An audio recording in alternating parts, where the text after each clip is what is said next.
On my last video, I received a comment asking me what I thought about which European city would be ideal for new tech workers slash entrepreneurs. Well, I thought, well, that's actually a pretty good question. Why not make a video about it? This type of discussion is actually pretty common these days, especially among those of us with a European passport, because of how easy it is to move between countries and cities within the Schengen area. So I thought I'll make my own little video. I'll throw in my own 2 cents about which country or which city specifically is ideal for if you are a young, let's say up and coming entrepreneur, or you're just somebody who is in the pursuit of FI, financial independence. So in this video, I'll be comparing some of the key and more popular cities in Europe, as well as some of the ones that I find to be personally more interesting and personally maybe a little bit more suitable for somebody who is walking down the path of FI as well. And of course, I'll be comparing all of these primarily back to the city of Berlin, because that's where I live right now. Alright, so before we get into it, I think it would be a good idea to discuss the actual metrics that I will be using to compare the costs of living between all of these cities.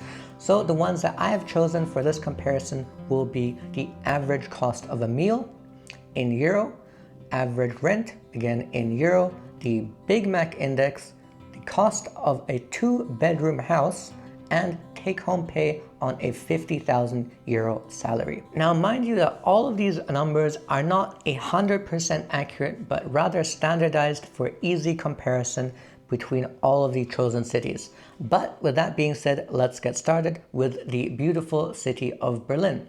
So we're gonna start off with the average cost of a meal, which would be 12 euros. The Big Mac index would be 6 euros and 59 cents. The average rent for a 2-bedroom apartment, 1,100 euros. Average cost of buying a 2-bedroom apartment, 400,000 euros. And take-home pay on a 50,000 euro salary, 32,000 euros. Now for the cities I'll be comparing this to, they will of course all be European cities, but some of them will not be within the Eurozone and the Schengen area. But with that being said, the majority of them of course will. And if you have an EU passport, you of course would not be having too much trouble setting up shop in any of these cities. Next up, London. And yes, of course, post-Brexit, London is not within the EU anymore, but it is still the #1 European city that comes up when you Google the #1 city for entrepreneurship in Europe. So of course, for new businesses and startups, it is definitely one of the biggest hubs on the continent. So I have to include it in here for the sake of comparison. So let's get into it. For the city of London, the average cost of a meal would be in euros, 20 euros. The Big Mac index, £5 and 39 pence, which translates to 6 euros and 31 cents. The average rent for a 2-bedroom apartment, 2,700 euros. The average cost of buying a 2-bedroom home, 850,000 euros.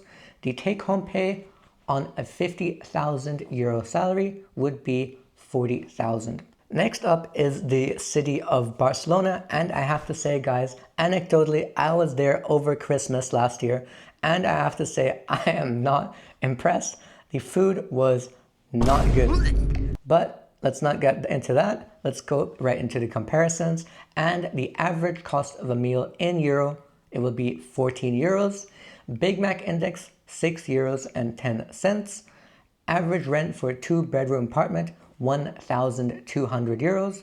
The average cost of buying a 2-bedroom apartment, 450,000 euros. And the take-home pay on 50,000 euros will be 30,000 euros, 500. Amsterdam. Now we all know why you want to go to Amsterdam. For that beautiful tulip festival, of course. I have heard it's absolutely beautiful. But let's get into comparison. The average cost of a meal, 15 euros. Big Mac index, 7 euros and 75 cents. Average rent for a 2-bedroom apartment, 1,600 euros. The average cost of buying a 2-bedroom home, 700,000. Take-home pay on 50,000 euros, 32,000 euros. Paris, the city of love, but these days it's better known for impressive protesting and their epidemic of bed bugs. The average cost of a meal, 16 euros. Big Mac index, 8 euros and 15 cents. Average rent, 1,800 euros. Average cost of buying an apartment, 750,000 euros. Take home pay on 50,000, 30,000 and 500 euros. Lisbon, Portugal.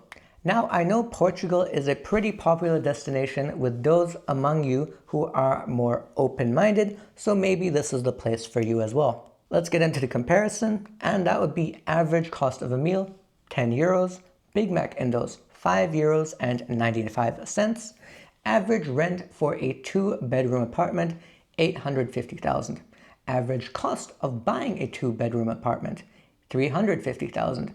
Take home pay on 50,000 euros, 30,000 euros.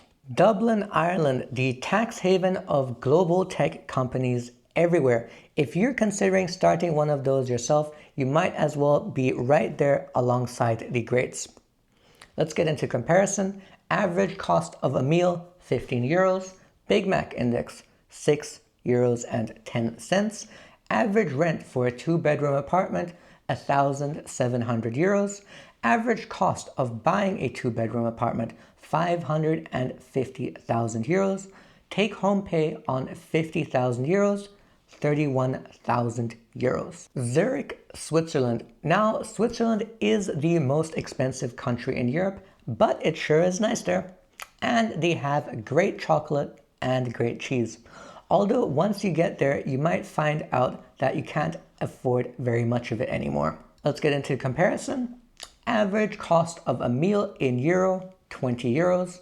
Big Mac index, 7.8 Swiss francs, which translates to about 8 euros and 27 cents. Average rent for a 2-bedroom apartment, 2,500 euros. Average cost of buying a 2-bedroom apartment, 1.2 million. Take home pay on 50,000 euros would be 34,000 euros. Next is the great city of Stockholm, which is home of the ABBA Museum, and that's about it from what I could gather. So the average cost of a meal in Stockholm would be 18 euros. Big Mac index would be 47 krona, which would be 4 euros and 17 cents. Average rent for a 2-bedroom apartment is 1,400 euros. Average cost of buying that 2-bedroom apartment, 750,000. Take home pay on 50,000 would be 33,000 euros. Tallinn is the city up next, and I bet you also have no idea where this city is, but it is actually the capital city of Estonia. It is actually beautifully built and has a very long and rich history, and also a very low corporate tax. So the average cost of a meal there would be 12 euros. The Big Mac index, 5.4 euros. Average rent, 700 euros. Average cost of buying a home, 250,000 euros. Take home pay on 50,000, 32,500 euros. And now we're back in Spain. We're going to talk about Madrid. So Madrid has an average cost of a meal at 13 euros, a Big Mac index of 6.05 euros, average rent for a 2-bedroom apartment, 1,000 euros, average cost of buying a 2-bedroom apartment, 400,000 euros, and your take-home pay on 50k will be 31,000 euros. Next up are some bonus cities. Now, these are not the ones that people would be thinking of straight away when thinking of the ideal cities in Europe to set up shop for, but I think they are actually among the more interesting choices that you could make. First up in my little bonus round will be Bucharest, Romania. Now, these days, it is best known for tax evasion and housing certain Lamborghini-owning top Gs. But actually there is quite a lot of potential here for you and I as well, especially when it comes to forming your very own company. Corporate taxes being as low as they are here will let you keep a good amount of your profit there as your own income, and you could easily live quite well considering the low cost of living. This way you would maximize your own investments and speed your way to FI. So for the comparisons here, the average cost of a meal in euro would be 8 euros. Big Mac index would be 3 euros and 62 cents. Average rent for a 2-bedroom apartment, 500 euros. Average cost of buying a 2-bedroom apartment, 150,000 euros. Take home pay on 50,000 euros is actually 28,000 euros. So that's actually the lowest one so far. But considering the very low cost of living, those 28,000 euros would get a lot further here. The next particularly interesting city to me would be Ljubljana. And I did in fact look up how to properly pronounce this one, so I hope you appreciate the effort. So the capital of Slovenia, and it shares many of the positive aspects of the other Eastern European cities we've mentioned so far in having a very low cost of living as well as a low corporate tax, which again theoretically could help you achieve an excellent savings rate. In this city, the average cost of a meal would be 12 euros, Big Mac index 4 euros and 70 cents. Average rent would be 800 euros. Average cost of buying a 2-bedroom apartment, 300,000 euros. Take home pay on 50,000 euros, 31,500 euros. The third bonus city of my comparison will be the city of Zagreb, which is another one of these cities that this time is in Croatia, has lots of history, lots of old buildings, a very low cost of living, and a low corporate tax. In comparisons, the average cost of a meal here would be 10 euros. The Big Mac index will be 5 euros and 10 cents. Average rent would be 700 euros. Average cost of buying a 2-bedroom apartment, 200,000 euros. And the take-home pay would be 29,000 euros. And for the final city to compare, I have chosen the city of Prague. Because Prague is centrally located, it offers great access to other major European cities. It has a growing startup scene, a rich history and culture, and again, pretty low cost of living compared to the other Western European cities we have talked about so far. And that is something that you could easily benefit from. For Prague, the average cost of a meal is 12 euros. The Big Mac index would be an equivalent of 4 euros and 72 cents. The average rent for a 2-bedroom apartment will be 800 euros. Average cost of buying a 2-bedroom apartment will be 300,000 euros. And finally, the take-home pay on 50,000 euros is 31,000. So when making all of these sort of comparison videos, it is important to remember that all of this is just a starting point for comparison.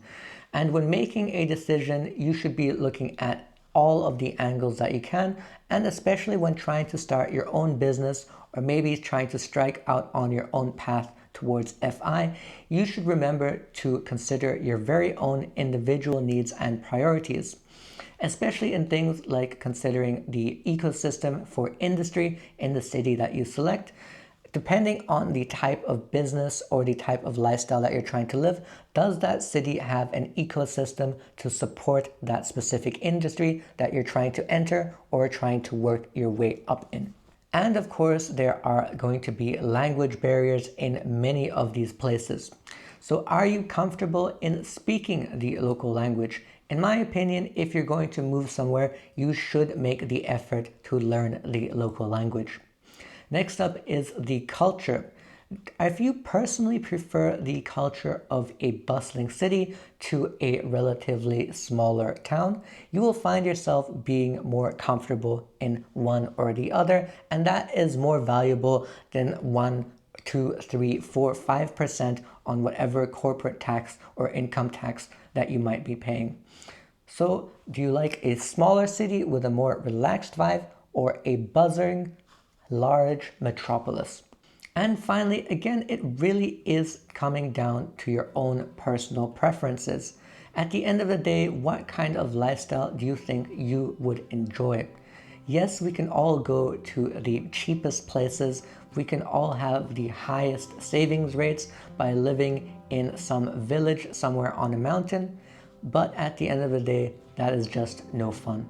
And there we go, that's the video. I hope I gave you some interesting ideas and maybe opened some options in your mind of potential cities that you could be visiting or potentially moving to quite soon.